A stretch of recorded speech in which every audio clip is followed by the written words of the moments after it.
In previous lecture, we have studied the monophasic liquid dosage form. What are the different monophasic liquid dosage form? What is the classification?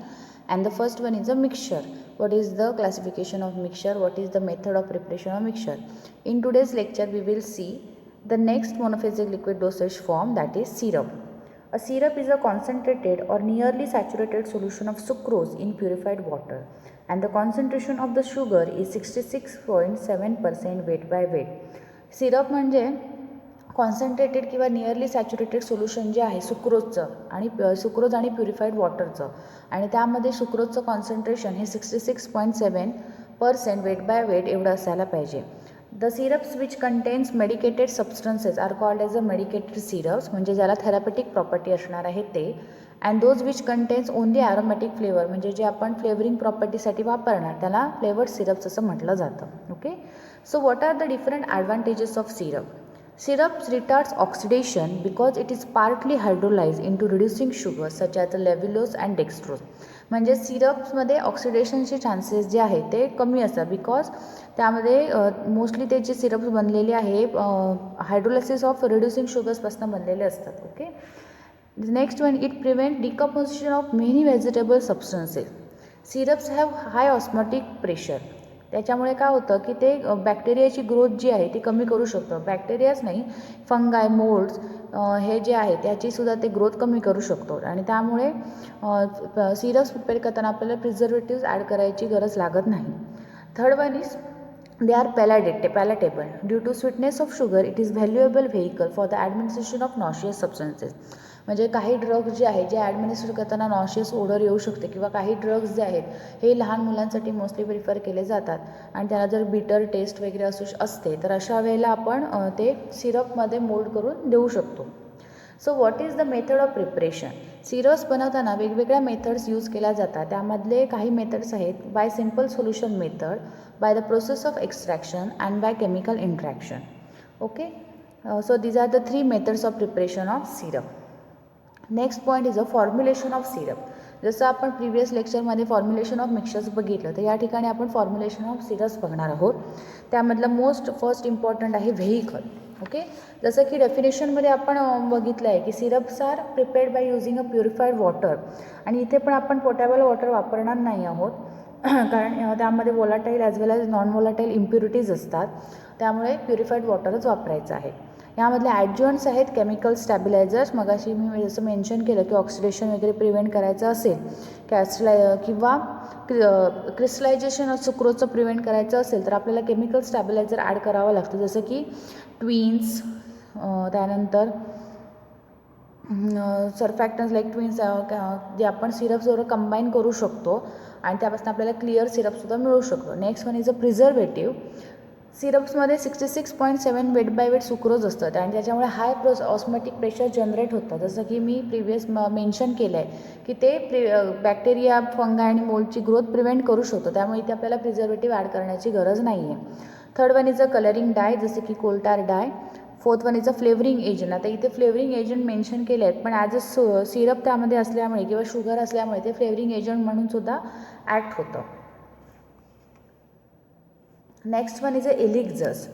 So as shown in image, elixirs are clear, sweetened, aromatic hydroalcoholic liquids intended for oral use.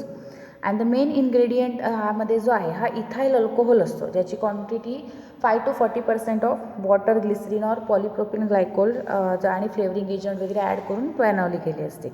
पण एलिक्झरचा main ingredient हा ethyl alcohol आहे. आता ह्यामध्ये जे medicated एलिक्झर्स असतात त्यामध्ये mostly पोटंट drugs असतात, जसं की अँटीबायोटिक्स, अँटीहिस्टामिनिक्स, सेडेटिव्स. आणि जे फ्लेवर्ड एलिक्झर्स असतात किंवा त्याला आपण नॉन मेडिकेटेडसुद्धा म्हणतो, म्हणजे फक्त फ्लेवर प्रोड्यूस करण्यासाठी ते वापरले जातात. ओके, लिंक्टसेस.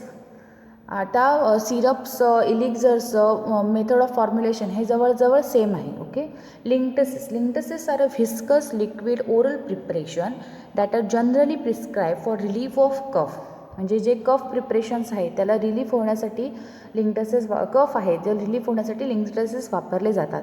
आणि ह्यामध्ये जे मोस्ट ऑफ मेडिकामेंट्स असतात लाईक त्याचे डिमल्संट ॲक्शन. डिमल्संट म्हणजे दे सुथेज द इन्फ्लॉम और इंजर स्किन. सिडेटिव्ह ॲक्शन म्हणजे ते थोडाफार हिप्नोसिस टाईप प्रोड्यूस करू शकतो, स्लीप प्रोड्यूस करू शकतात.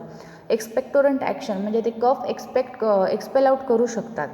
And these linctuses should be taken in a small doses, sipped and swallowed slowly without diluting in water. जास्तीत जास्त आपल्याला ते पाणी त्याच्यात घ्यायचं नाही किंवा पाणी त्यावर डायल्यूट करायचं नाही, जेणेकरून काय होईल की त्याचं जे इफेक्ट आहे मेडिकामेंटचा तो जास्तीत जास्त वेळ आपल्या थ्रोटच्या कॉन्टॅक्टमध्ये राहून प्रोलॉंग इफेक्ट आपल्याला त्यातल्या मेडिकामेंटचा मिळू शकतो. Next one is liquids applied to the skin. आता मगासपासून आपण जे बघितले हे सगळं ओरल ॲडमिनिस्ट्रेशनचे ड्रग बघितले. आता आपण we are moving toward the liquid applied to the skin. यामधला first one which is very important is the liniments. The liniments are liquid or semi-liquid preparation meant for application to the skin. The liniments are usually applied to the skin with friction and rubbing of the skin. The liniments may be alcoholic or oily solutions or emulsion.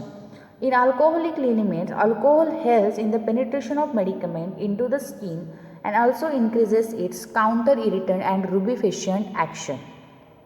So most of this liniments are liquid semisolid preparations असतात. आणि हे liniments जे आहे आपल्या स्किनला with friction किंवा rubbing करून ते अप्लाय करायचे असतात. आणि जे अल्कोहोलिक लिनिमेंट्स आहेत ते मोस्टली काय हेल्प करतात की ते पेनिट्रेशन जे आहे मेडिकामेंटचं स्किनमधलं ते वाढवतात आणि counter irritant rubefacient action produce करतात. काउंटर इरिटंट म्हणजे ते प्रिव्हेंट इरिटेशन अँड रुबिफिशंट ॲक्शनमध्ये रेडनेस ऑफ स्किन जे आहे त्यासाठी यूज केलं जातं. तसेच ऑइली लिनिमेंटसुद्धा असतात जसं की अराचिस ऑइल जे आहे कॉमनली यूज केलं जातं का तर ते spreads more easily on the skin. Soaps are also included as one of the ingredients in some of the liniment which help in easy application of liniment onto the skin. Next one is a lotion. Lotions are the liquid preparation meant for external application without friction.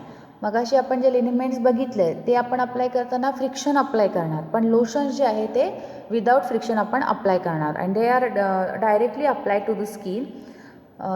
they are applied direct to the skin with the help of some absorbent. लिनिमेंट जे आहे हे आपण direct हाताने लावू शकतो, पण lotion जे आहे मोस्टली आपल्याला ते absorbent material like cotton wool gauze soak टेनी हे असे वापरून लावायचं असतं. Okay. Lotions may be used for local action as a cooling, soothing or protective purpose. They are generally applied for antiseptic action. For example जर द्यायचं झालं तर कॅलामाइन लोशन. सो अल्कोहोल कधी कधी लोशनमध्ये इन्क्लूड केलेलं असतं. In aqueous lotion for its cooling soothing effect. अल्कोहोलमुळे त्याला एक कूलिंग किंवा सूदिंग इफेक्ट येतो, जसं की सॅलिसिलिक ॲसिडचं lotion. Difference between liniment and lotion खूपदा विचारला जातो बोर्डला क्वेश्चन हा, what is the difference between liniments and lotion. So they are first we have to see liniment. They are use for counter irritant, rubefacient, soothing और stimulating purpose. They are used for topical effects such as local cooling, soothing, protecting and emollient effect. So the next point is the liniment should be applied with friction and lotion should be applied without friction. The vehicle mostly used in liniments are oily or alcoholic, and in lotion the vehicles are mostly aqueous. In liniments these are used for application to the unbroken skin. जर का ते broken स्किनवर आपण apply केलं लिनिमेंट irritation produce होऊ शकतं. In case of lotions these are applied on broken skin. Liniments are applied directly. These are lotions are applied with cotton gauze. Examples are turpentine liniment and example of lotion is sulphur lotion. यामध्ये आपण अजून एक point add करू शकतो तो म्हणजे definition. लिनिमेंटची definition आणि लोशनची definition. Next class of monophasic liquid dosage form is liquids to be used in mouth. So first one in this is a mouth washes. These are the aqueous solution with a pleasant taste and odor which is used to make clean and deodorize the buccal cavity. Generally they contain antibacterial agents, alcohol, glycerin, sweetening agent, flavoring agent and coloring agent. So mouth washes जे आहेत ह्यांना एखादं pleasant taste किंवा Oder असतो आणि त्यांचं main काम आहे की बकल कॅव्हिटीला क्लीन करणं आणि डिओडराईज करणं. ह्याचे वेगवेगळे ब्रँड्स मार्केटमध्ये अवेलेबल आहेत, जसं की Colgate plax. Next one is a gargles. Gargles are the clear aqueous solutions which is used to prevent or treat throat infection. They are usually available in concentrated form with a direction for dilution with warm water before use. So जे gargles आहेत हे throat infection prevent करण्यासाठी वापरले जातात आणि ते mostly concentrated फॉर्ममध्ये available असतात आणि त्याचा वापर करण्यापूर्वी ते वॉर्म वॉटरबरोबर डायल्यूट करावे लागतात. Okay. They are brought into intimate contact with the mucous membrane of the throat and allowed to remain in a contact with it for a few seconds before they are thrown out of the mouth. So mostly these are used to relieve soreness in mild throat infection.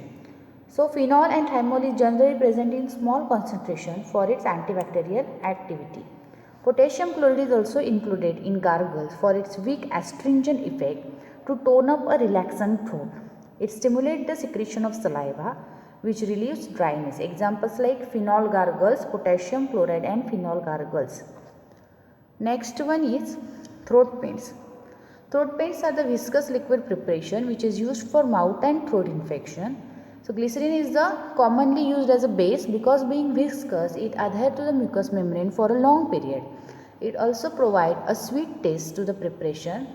And the commonly used throat paints are boroglycerin, phenol glycerin, tannic acid, glycerin, compound iodine paint which is also known as a Mandel's paint. So ह्याच्यावर give reason विचारलं जातं की why glycerin is commonly use as a base in throat pain and the answer is because being viscous in nature glycerin adhere to the mucous membrane for a long period. Next one is liquids to be instil into the body cavities. म्हणजे जे liquids किंवा जे monophasic liquid dosage form आपण बॉडीमध्ये body कॅव्हिटीजमध्ये instil करतो ते. Example first one is a Deutsche.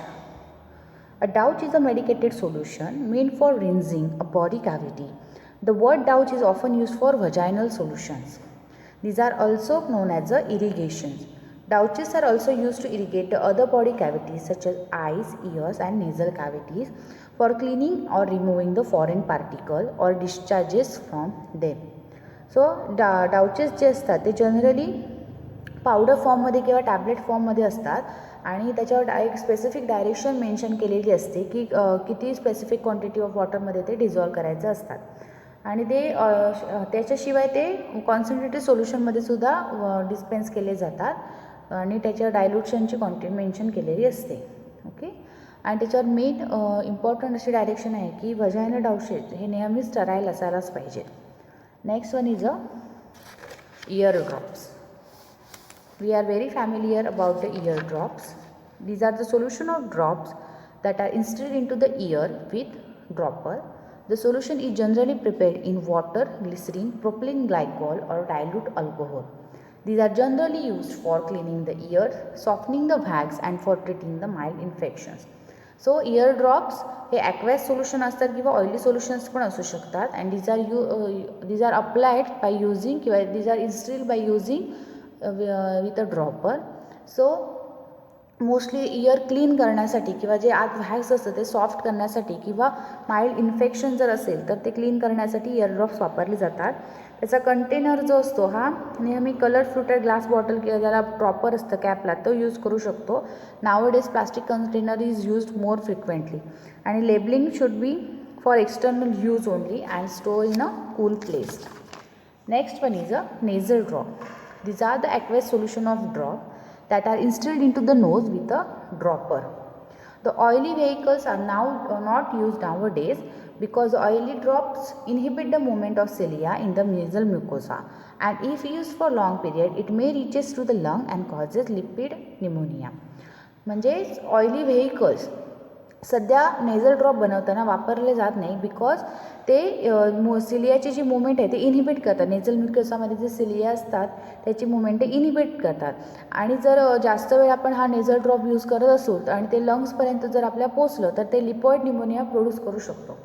ह्या nasal ड्रॉपला काही प्रॉपर्टीज असायला पाहिजे जसं की it should be isotonic with 0.9% sodium chloride. It should have neutral pH and viscosity similar to the nasal secretions by using 0.5% methyl cellulose. And the buffering capacity of nasal mucosa is quite low and strong alkali solutions can be causes considerable damage to the cilia. To prevent this, it is advisable to use a phosphate buffer of pH 6.5 as a vehicle. And nasal preparation must not interfere with the cleaning action of a epithelial cilia of a nasal mucosa. Next one is the nasal sprays. Nasal sprays are used to reduce nasal congestion and to treat infections. The main aim of nasal spray is to retain the nasal solution in the droplet form in the nasal tract. And for this purpose, the nasal solution is sprayed in the form of coarse droplet by using a scent spray type of atomizer or a plastic squeeze bottle. Nasal sprays जे आहेत हे mostly nasal congestion reduce करण्यासाठी किंवा infection reduce करण्यासाठी वापरले जातात। याचा main M काय आहे नेझल स्प्रेचा की जे नेझल सोल्युशनचे ड्रॉपलेट्स आहेत हे नेझल ट्रॅकमध्ये पोचायला पाहिजे अँड फॉर दॅट पर्पज ते सेंट स्प्रे टाईप किंवा ऑटोमायझर किंवा प्लास्टिक स्क्वीज बॉटल यूज केली जाते। Nasal spray should be also isotonic with and buffered at pH 6.2. They mostly contains antibiotic and antihistaminic properties. So this is all about monophasic liquid dosage form. Thank you.